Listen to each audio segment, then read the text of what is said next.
Good afternoon. It's September 30th, and here we are. I'm Sandra Arevalo, Director of Community Health and Wellness. Now we have changed the name of our department from Community and Patient Education to Community Health and Wellness because we felt that this describes better the work that we're doing from our department. So welcome to our old new department or new old department. And today we're going to be talking about finding food freedom. The reason why we have Diana here with us is because a lot of people have struggled with losing weight. We've tried lots of diets, lots of restrictions, lots of exercise, and nothing seems to be working. And sometimes we just need to find a different approach to be healthier, really, because it's not everything is about just the weight and the number on the scale. So for that reason, we have Diana here, which is a privilege that we have her because she has a complete total mentality of what nutrition is, being a registered dietitian herself, very good friend of mine. I'm so excited that she's here. I went to her wedding. It was very nice. So, there is definitely a very special connection here with this girl. So Diana, I'm just saying a lot of personal things about you, but maybe you want to tell us a little bit about you professionally. Sure. Well, thank you for that introduction. It's a pleasure to be here. And yes, ask any questions. That's why we're here. I know that we said I have a presentation, but we would like to keep it conversational. So, any question that you ask, you might be asking for somebody else that is not able to be here. So I'm just wanted to open up with that. But I want to introduce myself. Diana Alberti. I'm a registered dietitian. I'm also an eating psychology coach, mind, body, nutrition coach, and a yoga instructor. And I also follow a lot of the principles of intuitive eating and also healthy at every size. So just doing a lot of well-rounded research to make sure that we're healthy all around and not just focusing on one thing that is not giving us what we truly want or need. So in my practice, I focus particularly on women, but I do see some men. But especially women, we tend to be doing a lot more diets and trying to lose the weight, right? So I help women to start living confidently in their own skin, feel empowered to be who they are, and take care of their whole self from a place of sovereignty, actually, and without letting food and body challenges get in the way of being in their highest self and sharing their gifts in the world, right? So I help them with strategies that nourish rather than the typical strategies that we've been taught about, dieting, which is very punishing and restricting and actually consume our life. My approach is positive, empowering, uplifting, and goes, as Sandra had mentioned, beyond the classical nutrition, just by focusing about the fascinating connections between the body, the brain, and actually the soul. I bring the soul a lot into my practice. So that's what I focus on. And Diana, you just mentioned a couple of things. And before I start asking you questions, I really, really want to open this conversation to our attendees. So please start bombarding us with questions because this is really what we want. So use the chat feature or the Q&A box, whichever way you want. Just please write your questions to us and I'll be happy to read your questions to Diana. Take advantage, seriously, she's amazing. Mm-hmm. So you just mentioned a couple of things. You just mentioned intuitive eating and healthy on every size. So let's start with intuitive eating. And I had you in a past program talking a little about intuitive eating, but some people that are here today might not have been there. So why don't you talk to us a little bit about what that is? Yeah, so intuitive eating, let me actually give you a little bit like their definition of it so that you can see it. and then I'll explain a little bit more about it. Okay, so it says intuitive eating, and actually intuitive eating is not something that I created. It is actually created, is a book that you can get, that is called Intuitive Eating by Evelyn Triboli and Elise Resch, which are both dietitians. So you can, if you're interested in this topic, if it actually resonates with you, you can look into that book to get started with, or reach out to a nutritionist or dietitian that focuses on intuitive eating. But intuitive eating is a process-based approach that ultimately teaches you how to have a healthy relationship with food, wherein you become the expert of your own body and you learn how to trust your ability to meet your needs and able to distinguish between physical and emotional feelings and develop body wisdom, which I love. You said you were going to elaborate on that, so please do. Okay. Fascinating, but at the same time, it sounds like, what? Yeah, so it's basically helping us reconnect with our own body, right? For example, when we think about diet, we have been used to somebody else telling us what to do, how to do it, how much, the portions, the points, the calories, and all that stuff. And meanwhile, that can be helpful, but it actually takes us away from our body and it disconnects us from our body. So because we're following, let's say, this portion, and then, but we're not connecting with the hunger cues, our fullness cues, or even connecting with like, one of the principles of intuitive eating also includes pleasure as one of the principles. And sometimes a lot in our diets, there is pleasure is out the window. And so we're just like in this very bland, low calorie, very little portion of food that eventually is going to lead us to overeating, or kind of like, how many of you have felt that after a diet, you just want to eat all these things, especially the things that you love so much. And so this is what intuitive eating is, and also helps us to, it is a process to help us understand, oh, am I just emotionally needing food right now, or am I actually physically hungry? Which is a very key component to distinguish, Yeah, and you've said something very powerful right now, because it's like a lot of us, we just eat for the sake of eating. But when you start on a diet, it's like the food doesn't look good, it's not what you like. Mm-hmm. It might not even be enough. So as Mm-hmm. you said, you're starving, and then you're just thinking about your Snickers bar that you were told not to eat, that you really, really need, So that, and you said that also has a lot to do with our emotions. So, can you briefly describe how food is connected to our emotions? Because I feel that that's also a big issue when we're talking about dieting. Yeah. So, I mean, first of all, we're emotional human beings. It's part of ourselves. So, and if we think about food has been always connected to emotionality. Let's say we go to a wedding, we don't expect to see the bride just eating a salad and not have the cake, because it's like, no, that you shouldn't have cake, So it goes with emotions, with celebration, with celebratory events. So, and it's very much, or even like your mom cooking you a certain meal, it's going to have that emotion component, love, all of those things. So first of all, we have to recognize that we're emotional humans. And so we cannot separate ourselves, emotions, and just being a human, and food, right? So there's going to be that component. But also, as we recognize our hunger and our fullness cues, then we might know that when we're feeling a strong emotion, we can recognize, oh, I'm not needing food right now. I actually need a hug, or I need to talk to somebody. And so it helps us to feed that hunger that is an emotional hunger. So, but it's actually being able to recognize that, and actually even being able to ask for our needs. And that's one of the things that we tend to, especially as women, tend to like not be connected with, and lack the ability to ask for our needs to be met. Like, hey, can I call you right now? Can we have a conversation? Or can we go out for tea or coffee and like talk, or really just like, I need a hug right now.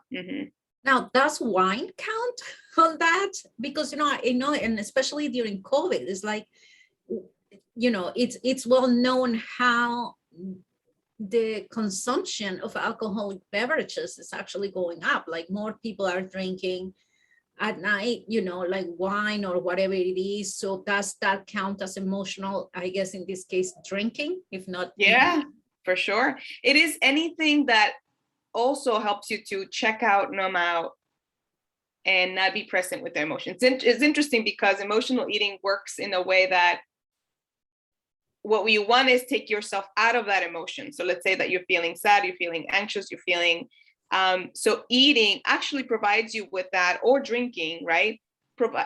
We can actually connect more with drinking, and that will give a very, very good example. Like when we drink, we forget, right? Sort of like our brain goes like to forget any issues, and it kind of checks you out and numbs you out of your body.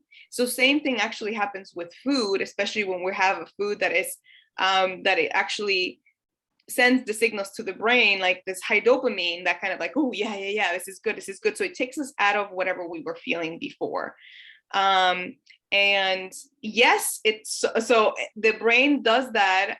So every time you have an emotion and you go for emotional eating, if you suffer with emotional eating, it's very common that your brain has connected, okay, I have an emotion, eat, because that's solving the problem. And it's actually very smart. It solves the problem for a moment. But also, having worked with babies myself, I feel that also starts from a very, very young age, because it's like every time a mom sees a baby crying, here is a bottle.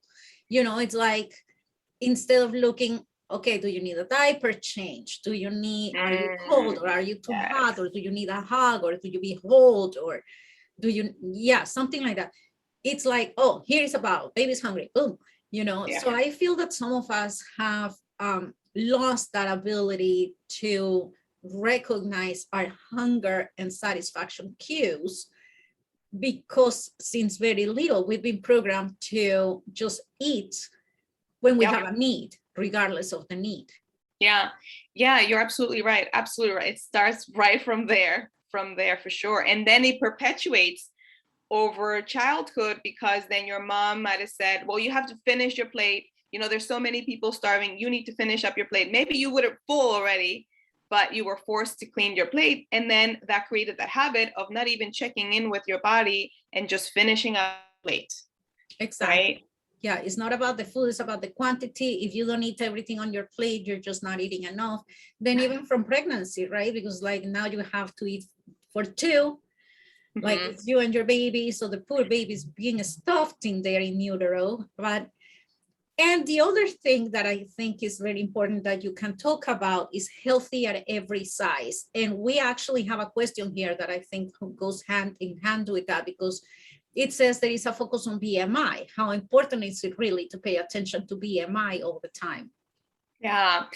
So according to Healthy at Every Size, and that's also another book if you want to take a look at it and read it. And that's very much studies. There's a lot of studies showing that BMI may not be the one thing that unfortunately doctors have been focusing so much as the main source of health, like defining your health. And we've seen with a lot of studies that weight does not equal health. There's so many other markers that really mark your health. Now, we cannot say that, yes, it won't shift and change some of your healthcare markers, but I've also seen, so we need to detach a little bit from weight being your main source of like how healthy I am. Because we've seen, let's take a look at the opposite side. We've seen many people that have very low BMI, and we think, oh, they're so healthy, it's so good.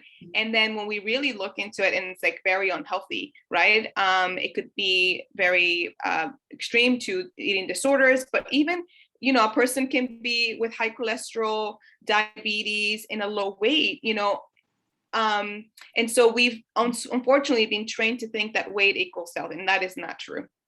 And Diana, also under that same thought, like we see people who lose weight too quickly. Like, you know, people feel like, oh, you know, like I've met people that I'm like, oh my God, you've lost a lot of weight. Oh yeah, I've lost like 30 pounds in 6 months. I'm like, what are you doing? And they're like, no, I haven't been doing anything. And I'm like, oh my God, you know, it raises all my alarms, because it's like, you haven't done anything and you're losing all this weight. So right. And that's the other problem, right? So we have given so much what's the word that I'm trying to find? Like encouragement, maybe? Yes, Or encouragement.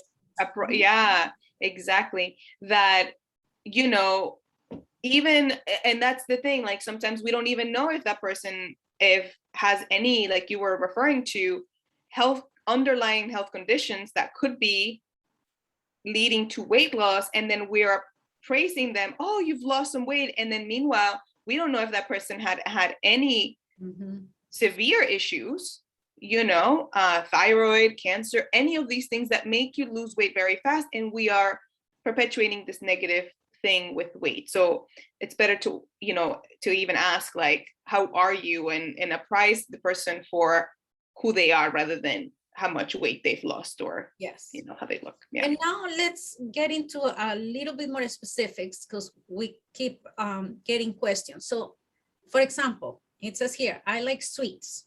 What suggestions do you have for controlling this craving? Yes, okay, that's a great question. And actually I have let me see, I have a cheat sheet for you with emotional eating, which I'm gonna put the link right over there so you can get it for free. Because I have a bunch of things, ideas that what could be the cause of the sweets, and I wish I had it. Yeah, sweet tooth. Because I have it on that worksheet, is there's different levels of emotional eating. So this goes back to mind, body, soul, right? So Diana, if you want, I just put it up here. Do you want me to share my screen? That way we can show you. We can show it. Oh, well, that's for them to sign up. So if they sign up, let me see if I can find the actual one. But that's the link. Okay. Let me see if I can. But if they sign up, they can get it straight into their. Oh, I think I didn't. Maybe you can share the link to the whole Oh, so the same one that everyone. There we go. Okay. You actually you can share your screen as well. You have access.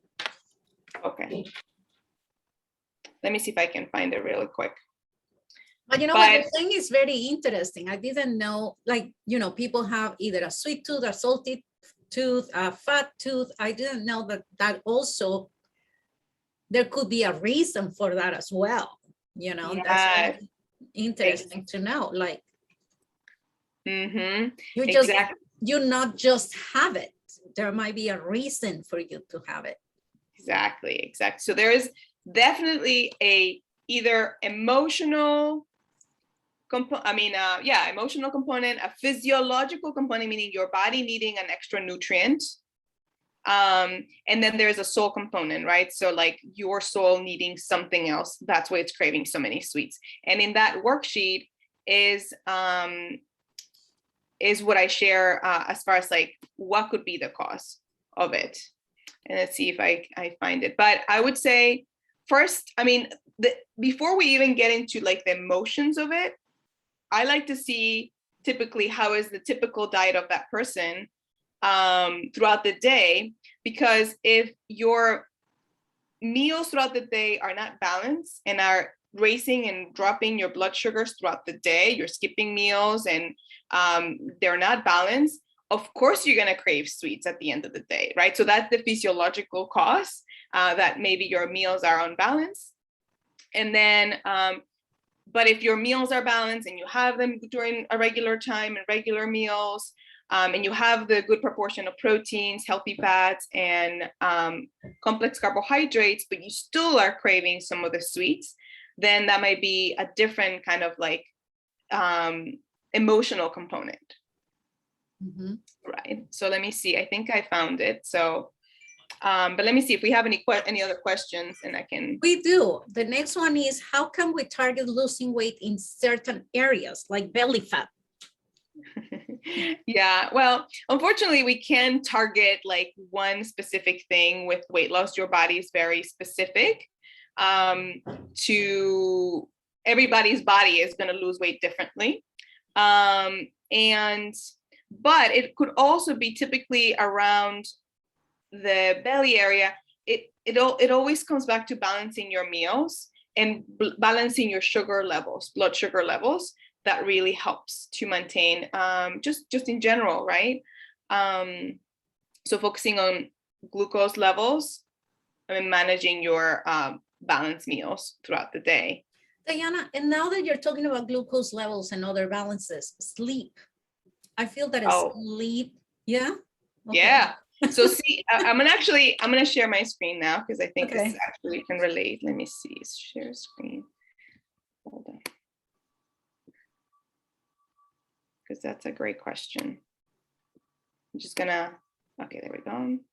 See if I can do it. Share screen. This one, I believe. Okay, so you can see it? Mm-hmm. Okay. Yes. So let me actually make it a little bit bigger. 75. Okay, so let's take a look at sweets in here, right? So you were just talking about sleep deprivation. So one of the physical symptoms of craving sweets could be that you are not sleeping enough. So take a look at your sleeping patterns and see if you're sleeping enough, if you're able to, or if you're tired and lack of energy, if that's one of the symptoms. Okay, that's why maybe craving sweets. And so we have to work on those areas, right? Obviously, the balancers will be to sleep about 7 hours per night. Maybe even, I know that it sounds counterintuitive, but doing some physical activity so you can sleep better. But I know that if there's lack of energy, that's another story, right? So sweets could also be nutritionally related to dehydration when you're not drinking enough water. We mentioned before blood sugar imbalances. Chromium magnesium imbalance, especially if you're craving a lot of chocolate, for example. Chocolate has a lot of magnesium, and that's why we as women tend to crave chocolate. Mm-hmm. And we've seen, actually, I've seen in a lot of research that we are actually tend to be magnesium deficient currently with our diet. So no wonder we crave so much chocolate, because there's a lot of magnesium there. Fatty acid deficiency. So like we said before, like if you're not having enough fats during your day, like avocado, nuts, seeds, olive oil, avocado oil, then you might be craving more sweets. And chocolate has some fat too, so that makes sense about chocolate. So first, how do you balance that nutritional disbalance? Is give yourself the gift of time to eat regular meals and well-spaced meals. Very key, right? When we skip a meal, soon enough, we're gonna be craving that chocolate. We're gonna crave that sweet. Why? Because your body's saying, I need energy, I need energy, I need energy. And what's the quickest, fastest way to get energy? A sweet, right? So we also want to include more fresh fruit daily. So bananas, berries, just in general, fruits that have a little bit more magnesium in general. But in between meals, include a fruit so that you keep that blood glucose levels, good. Include healthy fats, like we said before, avocado, nuts, dark chocolate. So you can include a little bit of dark chocolate there, and drink more water. If none of these solve your problem, we want to look a little bit more into the emotional part of it, right? Are you working too hard? Never ending to-do list. Barely have any time to do what you'd like to do. Yeah, check. Little time for yourself that you even forget to eat. Okay, not experiencing joy or sweetness in their lives. So, or any trace of joy has been evaporated in the fury of their daily grind, which, I think a lot of us can relate to it. So give yourself the permission to have some joy. So including that into your life, like even just the question, I have some women or clients that I ask, like, what brings you joy, or what makes you, excited and happy? And even sometimes it's a hard question. It's like, I don't even know what makes me happy or joyful Anymore. Yeah. anymore. Yeah. So it's like a good exploration to, dive deeper into it and then see if you can include those little things in your day. So include the daily pleasurable activities from a pleasure inventory. I like to do pleasure inventories with my clients. Like, okay, what brings you pleasure? And we go through a whole list and it's like, okay, let's see how we can include some of those. And a lot of the times it seems like a lot of work, but it's like, it actually helps with everything else that's going on in your life. Mm-hmm. And hold on, because I saw a question here that I thought that had something to do with it, but I'm not finding it now. Oh, because we were talking about sleep. Yes. And one of the questions is, if you nap during the day, does that count towards enough sleep? Well, I would say first, are you getting the consecutive minimum 6 hours of sleep at night? Consecutive, I think, is key. Consecutive right? is key, yes. Minimum of consecutive 6 hours. That doesn't mean like, okay, if you get up to go to the bathroom and then you go back to sleep, doesn't count. No, it's okay. But as long as you go back to sleep, right? But consecutive, then that will be good. If you need extra, absolutely. And if you're able to, yeah, take a nap. It will help with, especially if you're suffering with a lot of sweet cravings. So you might be, it might be that you're running low on energy. I would still look at the root cause of why there is like so much low energy, because there's always something behind low energy. We're supposed to be vibrant beings that have enough energy. I'm not saying like you can't rest, absolutely. But I think in our current lifestyle, our adrenals get fatigued, and we need to look at that and how to support your adrenals, how to support your thyroid, things like that help you to maintain enough energy. But if having a nap during the day helps to bring that back to balance, absolutely. Mm-hmm. And Diana, just going back a little, because I think that we were so interested about the sweet tooth that we were talking about the BMI before and healthy at every size. So let's retake that and finish that idea, because I think that that's very important as well.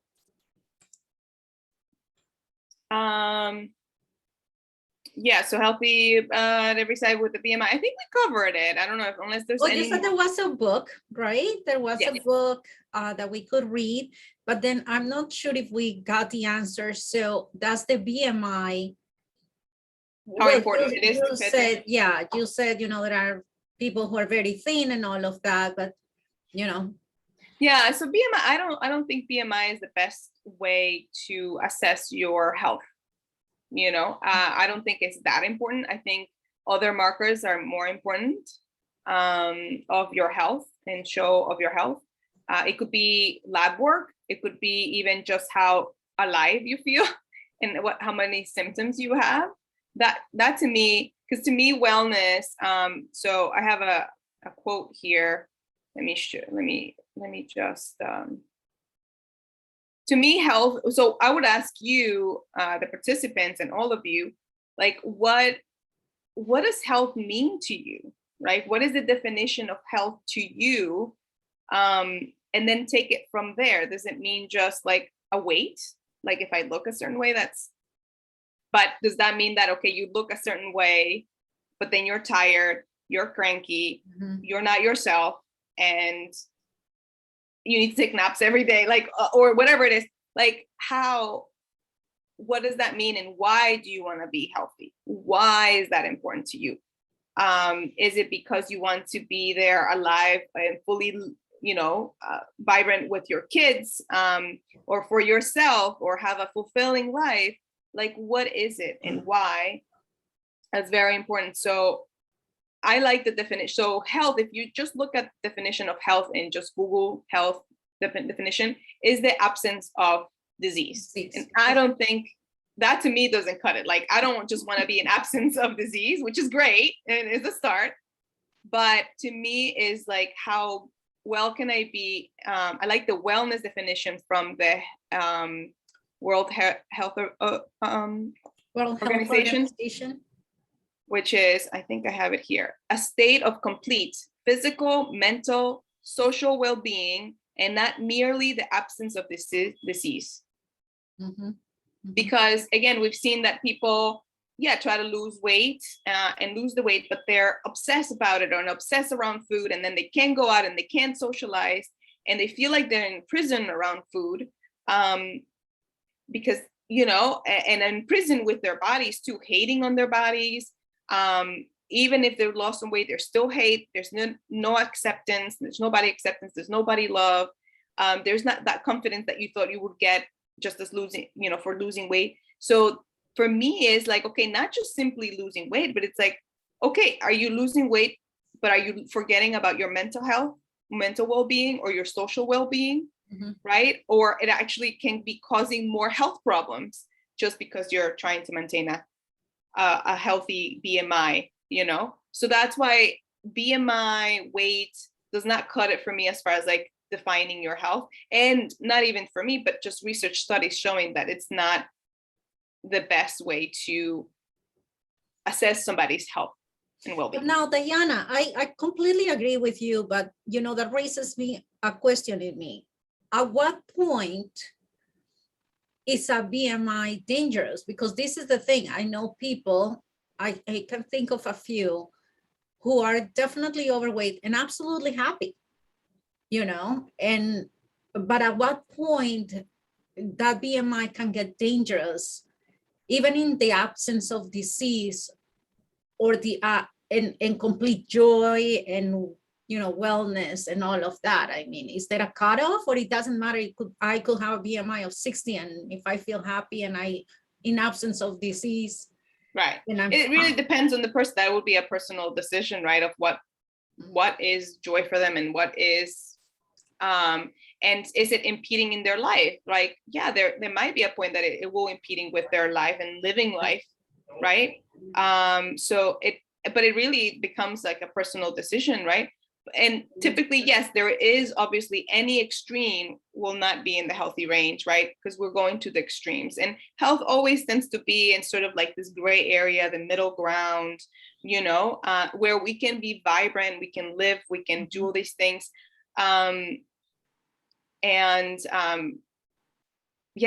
So of course, the extremes, I never try to, go to the extremes, because it will affect you in some other level. And we're not saying just like, don't care, because a lot of the times they think about intuitive eating, it's almost like, oh, forget about anything healthy and just eat whatever you want. And it's not, it is finding that balance of like, all foods are allowed, but also your health is important. So it is this like dance between the two. It's not only health and only body is important, it's adding all the pieces to the puzzle to help you be happy, healthy, well, socially, emotionally, physically, all of those things. Mm-hmm. Mm-hmm. So it's a call to stop looking at just the weight as your only indicator. Mm-hmm. And and I think this question that we're getting here is very important. It's like, as we age, of course, there are hormonal changes and everything, and we start putting on weight. How can we combat that? I think that's something that, as we're growing older, we're all getting to that place where like, I hardly eat and I'm gaining weight. Yeah.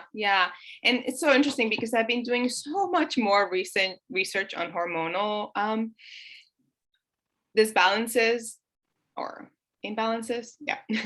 And what I come to, especially women tend to see more of this issue, but as we age, we all tend to see like, okay, a little bit more weight gain and harder to lose the weight and all those things. And I do think that it's like we have been out of harmony with our hormones. And it's crazy. Like right now, I've been working with a lot of people with fertility and hormonal issues, and we actually been focusing a little bit more in their cycles and women's cycles and periods, menstrual cycle.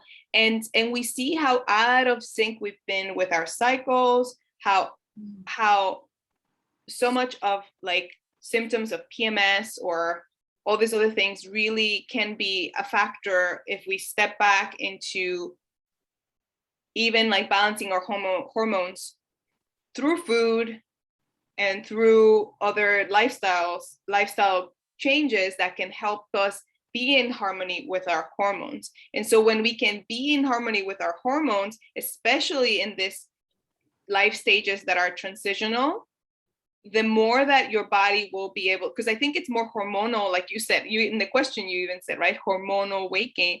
So if we actually look at the hormones and actually listen to our hormones, what is it that they need and how do we shift it? I think we will see a kind of like your body coming to that natural healthy weight that is for you. But unfortunately, we've been so out of sync with our hormones, especially as women. We haven't been taught, not even in my nutrition career, like I was taught like, oh, there's certain foods that affect your hormones and we'll need this foods to this hormones and throughout the cycle. And now I'm learning like, holy moly, like there's like so many things that we can actually do.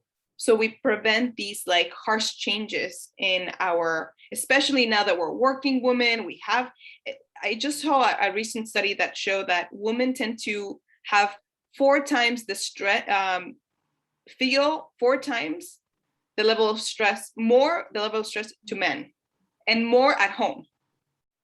So we're going to feel it more. If men have a little bit stressful, we're going to feel it way more. And we have even more stress at home than men do. That makes a lot of sense because men never seem to be on sync with us. You Yep. know, like they're always like, why are you making such a big deal? Yes. So that makes sense. If anybody's interested, definitely look at Dr. John Gray's work because it's very fascinating as far as like how the hormones work on men and women and what can we do to balance each other because we've been out of balance, men and women, and that's why there's such dissonance between men and women too. Yeah. And especially in this shifting kind of world, okay, that we're out there, we're working, and then we're still at home kind of doing things. And it's like, it really can disrupt a lot of the hormones. So I hear you with the weight changes and the hormones. I would say learn a little bit about the hormonal changes that go in your body. Look into, okay, how can you naturally help your hormones like Dr. John Gray? Like, he doesn't even talk about food. It's more like habits and your behavior that you do. He's a psychologist that can shift even your levels of estrogen, testosterone, things like that. Oxytocin.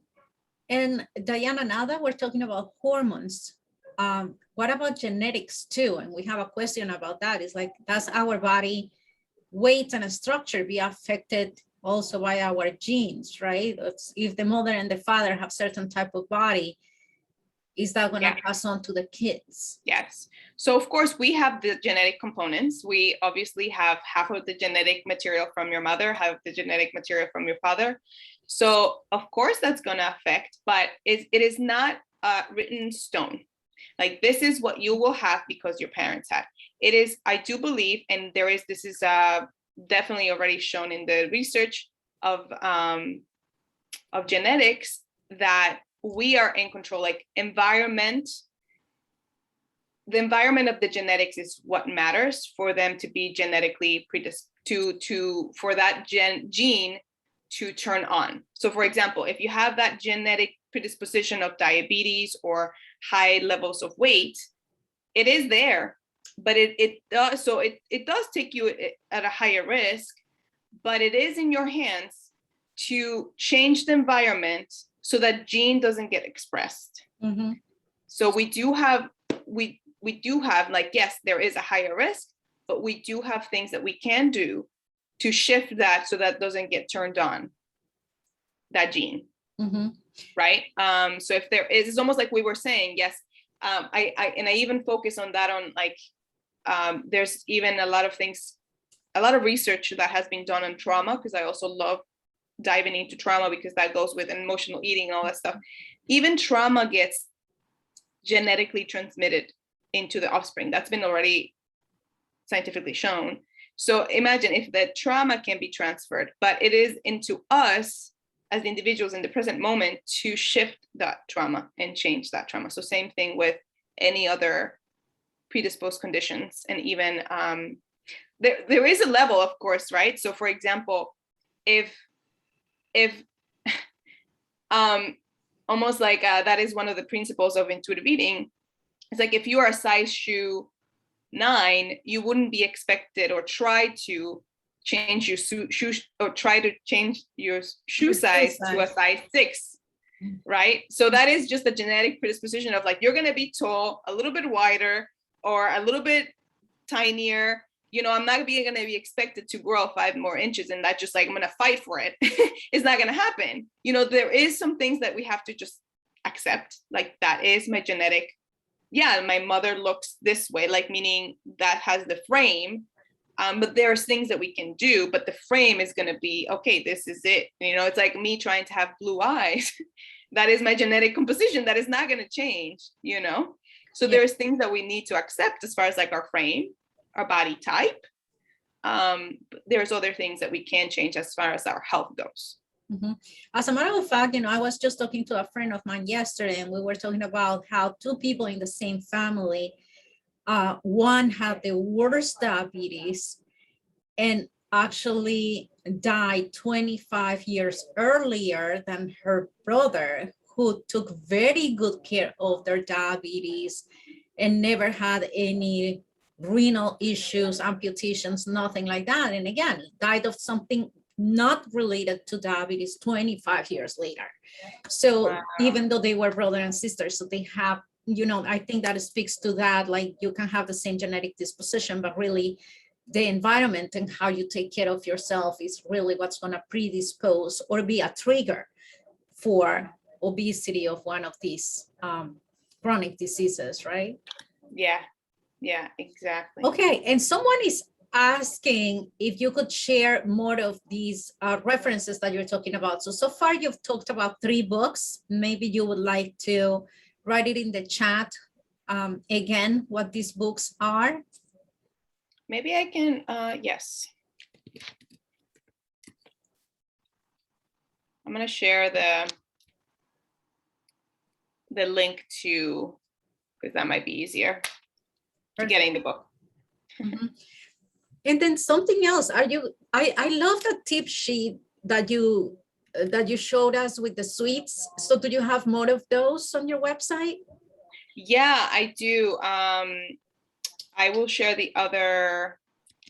This is intuitive eating. Let me see. Okay.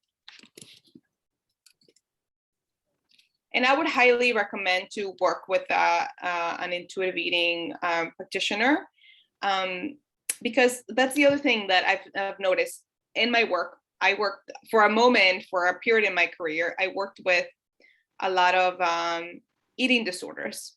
And what I come to realize after working with eating disorders is like, and what we understand is that we can talk a lot about the things, and it's not going to solve a lot of it. It's going to solve maybe like, let's be generous. Let's say 50% of it, it'll solve. But the other 50% needs to be embodied.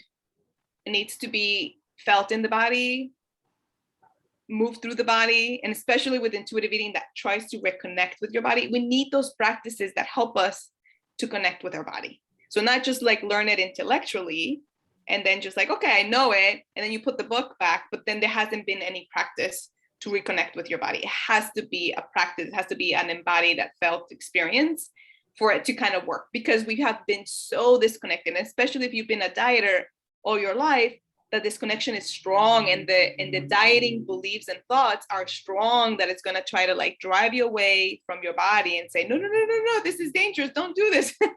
Mm-hmm. So that's why I did another cheat sheet, which is like, okay, what diet mentality is still driving your life? So you can recognize which thoughts are still keeping you in diet mentality, and how can you reframe those and start to change the mindset around it. So I'll share the link to that as well. Mm-hmm. So you sent a link. So if we subscribe to that, we can have access to all these tip sheets? So each link has their own particular cheat sheets. Okay. But when you subscribe to those, you'll probably get a few emails here and there from me with content, value content, as far as like these kind of topics, mm-hmm. you know, and more. Which of all the And things do that you I have one on hormones too? Because obviously I need one. I'm working on that one. I'm working on that one. Actually, it's I'm excited because I've been doing so much research on it.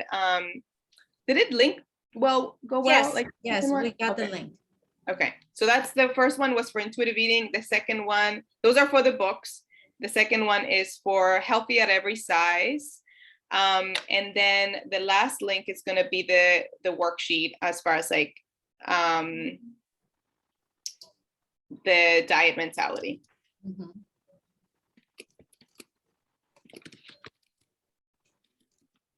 And I'm gonna try to also put them in the email. Oh, unfortunately, I cannot copy it from here. So maybe you send I'll them send it to to you. me. That way, when I send the link with the recording, I can send the resources as well. Absolutely. Because I Yeah. think more than one person is going to be reading about this because it's really amazing on how that connection works. And I think that we all forget about that. Yeah, Yes. definitely. Definitely. Okay, let me see if we have any other questions. Someone is saying thank you very much. Okay, the one in diet mentality is here. Okay. Any last thoughts? Any last quick tips that you can share with us, Diana? Because you know a lot of us need to do something to reconnect. Yeah, I think that's the big thing. I'm glad we finished up with that thought because I think that's the most important. That's what I tell all my clients. Listen, it's like this is not a diet, but it's something that it's gonna help you for the rest of your life. It's an investment that you do that is gonna help you for the rest of your life. Because if you reconnect with your body, when you reconnect with your body, then that is the tool that is gonna be with you forever. And the truth is that we shift and change throughout life, right? So we're not the same that when we were 20, when we were 15. Our needs change, our environment change, everything changes. So the more connected that we are with our body, the more that we can just follow through with our body, you know, of what it needs. And our body, it's, I've been on this journey of myself to reconnect. I thought I was pretty connected. And then it's like, holy smokes, there's like so much more to be connected with. Because I was like, okay, I connect with my hunger, with my fullness, and my hangry, but there is so many other levels to connecting with your body. And the beautiful thing is, as we do this work, what I've seen when as I do this work with my clients and even with myself, like how much this translates into our own life, personal life. For example, like having more boundaries and being able to say no when you need to say no instead of just saying yes just because you have to, you think you have. And it's the same thing goes with food, right? Like when we are able to say no with food, then we can say yeah, you know, yes to other things. So it really translates. I love how Mark David, that's one of the founders of the Institute for Psychology of Eating, he's like, how we do food is how we do life. And it's crazy. Like if you really start thinking about it, how much it translates is it is incredible. So, and I've seen many women, like as they start to connect with their own body, they start to connect with their own truth, then they're actually more confident with themselves, even if there's no weight change, because they feel it, like they connect to their yes and no's, they connect to what they actually want. You know, the movie, The Notebook, and I'm sure maybe everybody has seen the movie. And there's that point that he asks her, what do you want, woman? What is it that you want? And she couldn't answer. And I feel like we fall into this a lot of the times and we don't even know what we want.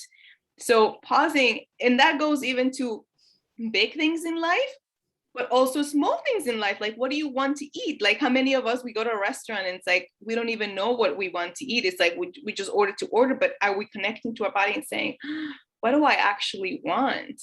And is that going to be satisfied? So as we ask these questions, just in little things such as food, is going to open up the door to bigger questions in your own life as well. Mm-hmm. So well, I don't know what I want, but I know I wouldn't like for this to end because I'm fascinated by the topic, and I hope our attendees have gotten as much as I have from these, you know, and obviously, you know, as a dietitian, this is very close to my heart. And I think that you've been doing such amazing work, Diana. Oh my God, when did you grow up like this? Well, I had a very good mentor at the beginning of my journey, which was you. And so I'm so appreciative of your resilience. You inspire me every day, the work that you do. So I had a great start with you. There you go. Well, you didn't have to say that, but really, it's like seeing you do all of this gives me a lot of pressure and a lot of pride also. This is great. Aww. So just in case people want to ask you other questions or something like that, is there a way that they can connect with you? Yeah, okay. I'll ask, my website is dianaalberti.com, which I'll share in the chat. So you can go into my website, look at the work that I do. I do still work with one-on-one clients and virtually right now. I do take some insurances so you can call me up, and I'm gonna put here my email address as well so that you can reach me out. And Diana, I think that I'm definitely going to invite you again because it's so much to talk about these, like really that hormone question. I think so much to talk about just that, and how our hormones change and all of that, and how we need to change according to those changes. So maybe we can do another one on that. What do you think? Yeah. I mean, I'm learning so much that I would love to share. I mean, that's the way that I. Okay, so we'll talk to do that. Yes. But in the meantime, we're gonna have to say goodbye to Diana, and I'll bring her back. No worries. And I will see you next week for our next community chat. And we'll have you again. Thank you, everybody, for participating and for all your questions. Thank you so much for all your questions. Diana. And thank you for being here. Bye-bye. Have a good one. Bye.